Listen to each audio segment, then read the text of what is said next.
What's going on, everyone? My name is Jason Vincent, and I am a wedding and documentary photographer based out of Northwest Arkansas.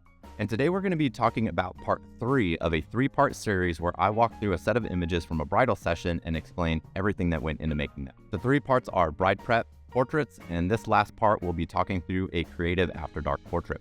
So with that, let's jump into it. Okay, so to start things off, while today's image is part of a bridal session, this is absolutely something that I would do on a real wedding day. When it comes to doing these on a wedding day, what I normally do is wait for the traditional parts of the wedding reception to be over. So things like first dance, cake cutting, speeches.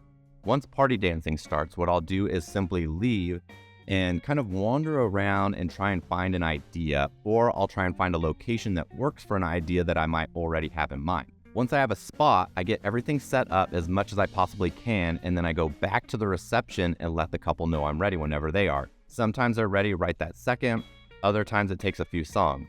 The idea here is to get them a super cool and epic image without them feeling like I'm pulling them away from the fun. So it's just a matter of waiting for them to take a break from dancing. Now, let's talk about the gear. For this image, I'm shooting on the Sony A9 paired with the 24mm f1.4 G Master lens.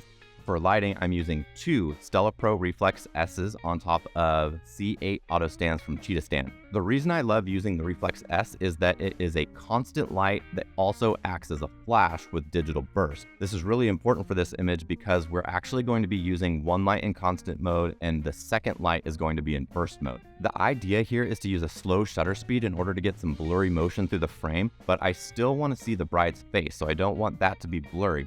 So I have one light set to burst mode with a spot optic attached, and this is going to just light the bride's face.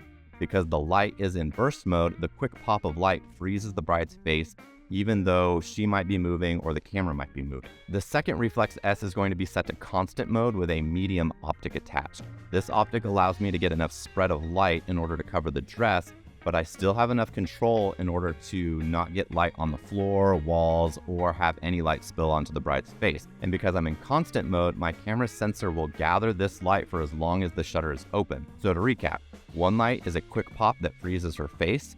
The second light is constantly on and gets seen the entire time the shutter is open. From here, I set my camera to a 0.6 second shutter speed, ISO 100 and f6.3 for the aperture. Now, I'm at f6.3 because I want my shutter speed to be long.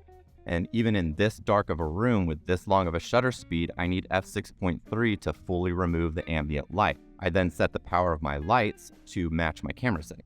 From here, I just asked the bride to wave her dress around as I took photos.